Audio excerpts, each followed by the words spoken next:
It's a question for Sergio. Quickly, what do you need? I mean, what are your challenges and what do you need from the industry? We need funding, which is always a challenge.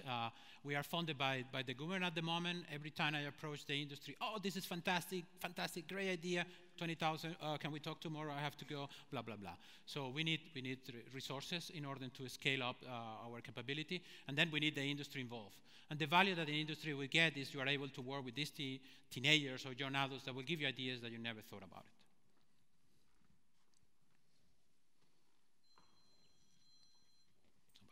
Here. You gotcha? Hello. Where's the mic? Here somewhere. Look, we heard this morning that the world is getting, globalization. My question to each of you is, how do you find a balance between finding clients in the local ecosystem in Luxembourg and finding global clients?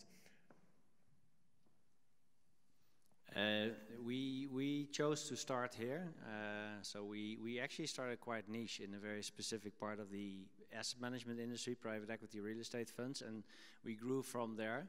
And we actually saw that it's very difficult anyway to get into financial institutions, and especially abroad when you have absolutely no image whatsoever. So the easiest way for us to get into other countries was actually with our clients, because most of our clients are active in multiple countries. And then once you're on the procurement list of Luxembourg, then you're automatically also on the procurement list of other countries, and they also want a piece.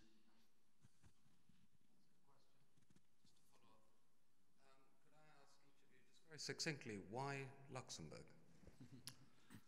So I think on my side it's pretty obvious. I mean, so we are in the kind of center of fund distributions in Europe, also second market in the world, and I think it's quite easy for me to access the 350 management companies that are present here.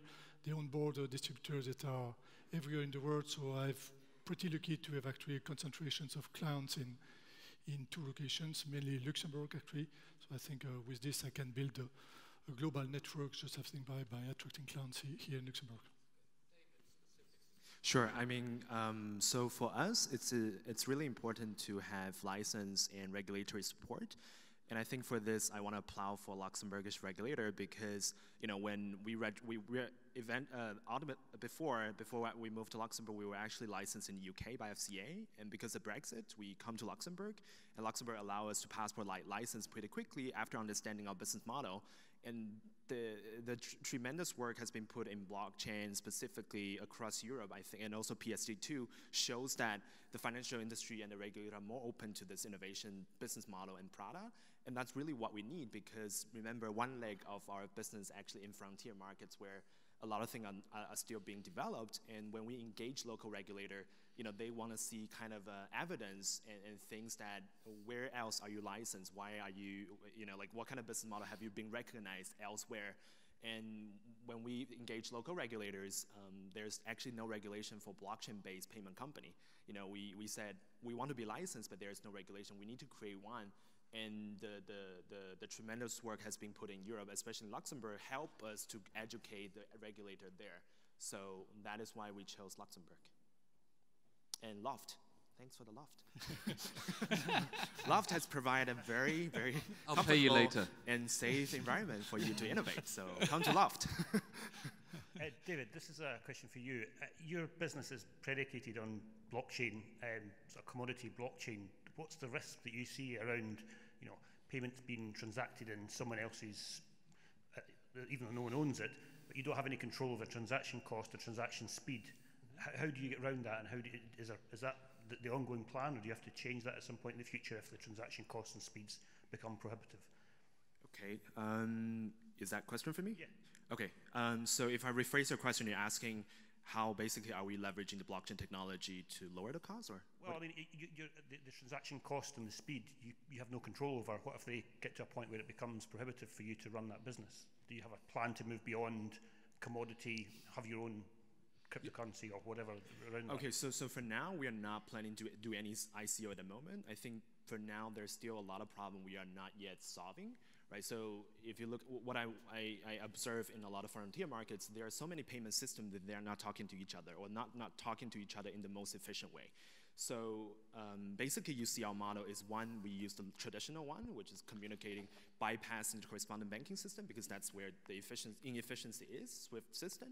But one way is for us to really leverage the liquidity and generating liquidity in those markets by offering digital currency. So we can actually buy a lot of inventory, and instead of going to banks or other brokers to buy those, and that's how I managed to lower the cost of acquisition and then sell those inventory back to the client that probably in Luxembourg in Europe that want to buy those currency.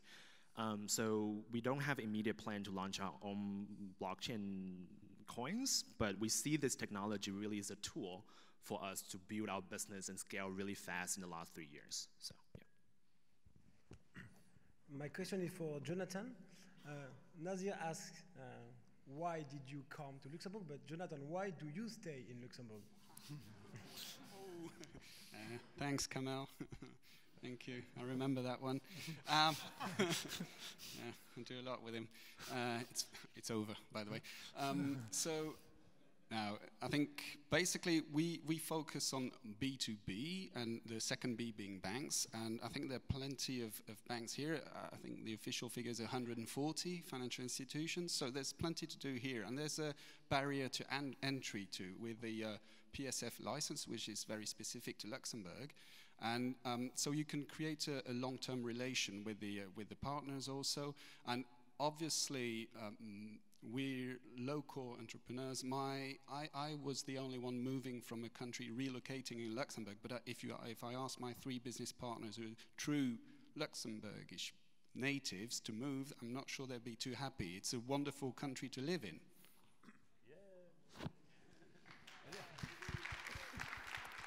I think we're done. I really appreciate it, and I hope a warm round of applause again, because I think the pictures are fantastic. Thank you. Thank you, guys.